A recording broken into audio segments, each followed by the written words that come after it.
आप देख रहे हैं न्यूज नाउ 24/7। ताज़ा खबरों के लिए हमारे साथ बने रहें। पटना में कांग्रेस की कार्य समिति बैठक में महासचिव जयराम रमेश ने स्पष्ट किया कि पार्टी के राजनीतिक प्रस्ताव में वोट चोरी अभियान सबसे अहम मुद्दा है।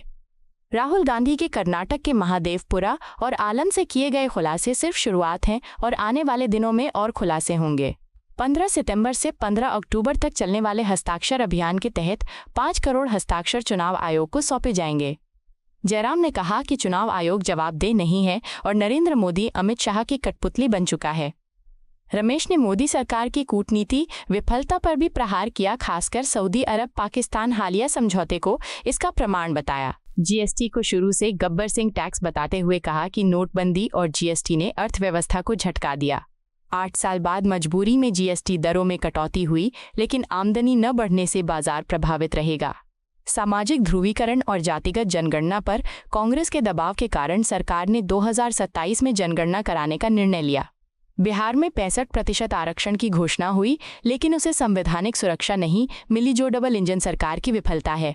जयराम रमेश ने इसे चुनावी लड़ाई एवं जनहित का मुद्दा बताते हुए कांग्रेस की प्रतिबद्धता दोहराई। जो वोट चोरी अभियान राहुल जी ने निकाला है और इस प्रस्ताव के संदर्भ में राहुल जी ने कहा भी कि अगले 1 महीने में मिनी हाइड्रोजन बम, यूरेनियम बम, प्लूटोनियम बम, अलग अलग बम फोड़ने वाले हैं अलग अलग जगहों में। ये शुरुआत है। कर्नाटक के महादेवपुरा और आलंद से जुड़े हुए जो खुलासे हुए हैं, ये एक शुरुआत है। और वोट चोरी अभियान के बारे में इस प्रस्ताव में काफ़ी लंबा जिक्र है। और जो अभी हमारे जो प्रभारी संगठन ने आपको बताया है कि 15 सितंबर से लेकर 15 अक्टूबर तक 5 करोड़ हस्ताक्षर का अभियान निकाला जाएगा। और ये 5 करोड़ सिग्नेचर हस्ताक्षर इलेक्शन कमीशन को सौंपे जाएंगे। एक इलेक्शन कमीशन जो हमारे सवालों का जवाब नहीं दे रहा है, जो इलेक्शन कमीशन ने साजिश रची है, प्रधानमंत्री और गृह मंत्री के कठपुतली बन गए हैं, उस संदर्भ में जो हम सिग्नेचर कैंपेन चला रहे हैं, वही 5 करोड़ हस्ताक्षर हम इलेक्शन कमीशन को सौंपेंगे। इसके अलावा कूटनीति पर काफ़ी बहस हुई, प्रस्ताव में भी इसका बहुत जिक्र है। राहुल जी ने भी इस पर अपने अंतिम भाषण में कहा कि कूटनीति की विफलताएं जो हमें देखने को मिल रहा है, जो चुनौतियां हमारे सामने हैं कूटनीति को लेकर, और ये सारे दोस्त प्रधानमंत्री के हैं और दोस्तों ने ही ऐसा स्थिति पैदा कर दी है कि हमारी कूटनीति की विफलता सामने आई है।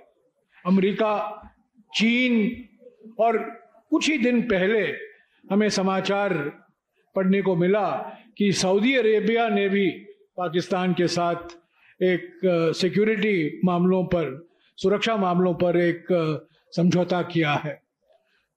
नेपाल, बांग्लादेश, श्रीलंका, सभी देशों को लेकर इस प्रस्ताव में जिक्र किया गया है, इस पर चर्चा की गई है। और कूटनीति अभी एक बहुत बड़ी विफलता है मोदी सरकार की। जीएसटी त्योहार मना रहे हैं। 8 साल पहले राहुल जी ने खुद कहा था कि GST good and simple tax नहीं है, पर गब्बर सिंह टैक्स है। 8 साल लगे हैं।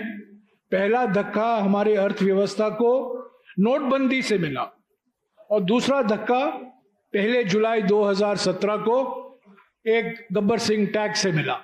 8 साल से हम मांग कर रहे हैं कि इस जीएसटी में भारी मूल सुधार आने की जरूरत है। जीएसटी 2.0 लाने की जरूरत है। 8 साल बाद मजबूरी में दर काटे गए हैं, पर जब आमदनी नहीं बढ़ी है पिछले 10 सालों में, सिर्फ दर काटने से ग्राहक बाजार में नहीं आएंगे और चीजें खरीदेंगे जितना की उम्मीद हो रही है।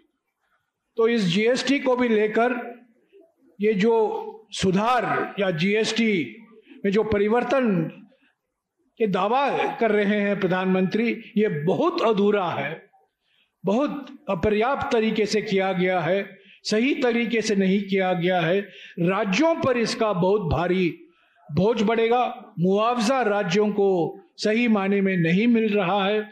और जीएसटी को भी लेकर जो दावे किए जा रहे हैं कि इससे अर्थव्यवस्था के लिए एक बूस्टर डोज मिलेगा, अर्थव्यवस्था में जीडीपी का दर बढ़ेगा, इस पर कई सवाल उठ खड़े होते हैं।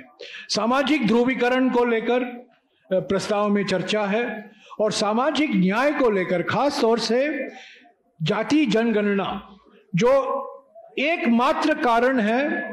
मोदी सरकार ने 8 साल से चुप्पी नहीं तोड़ी थी जाति जनगणना को लेकर, पर अभी उन्होंने अपना निर्णय दिया है कि 2027 के फरवरी महीने में ये जाति जनगणना करवाया जाएगा। तो ये कांग्रेस पार्टी के दबाव के कारण, राहुल जी और खड़गे जी के अभियान के कारण ही हो पाया है सामाजिक न्याय। और सवाल तो उठता है कि सामाजिक सर्वेक्षण बिहार में तो हुआ था, 65% आरक्षण की घोषणा की गई थी, पर क्या वजह है, क्या कारण है कि प्रधानमंत्री उस आरक्षण अधिनियम को संवैधानिक सुरक्षा नहीं दे पाए हैं। 30 साल पहले कांग्रेस सरकार ने तमिलनाडु के 69% आरक्षण अधिनियम को संवैधानिक सुरक्षा दिया था, पर बिहार के 65% आरक्षण को जो हाई कोर्ट और सुप्रीम कोर्ट में रद्द किया गया था, उसको संवैधानिक सुरक्षा अभी तक प्रधानमंत्री ने नहीं दिया है और ये डबल इंजन सरकार की विफलता है। तो आर्थिक मुद्दे हैं, राजनीतिक मुद्दे हैं, सामाजिक न्याय और सामाजिक ध्रुवीकरण के मुद्दे हैं, कूटनीति के मुद्दे हैं, ये सब आपको मिल जाएगा इस प्रस्ताव में। सर्वसम्मति से ये प्रस्ताव पारित किया गया। आपको यह वीडियो पसंद आया हो तो इसे लाइक करें, हमारे चैनल को सब्सक्राइब करें।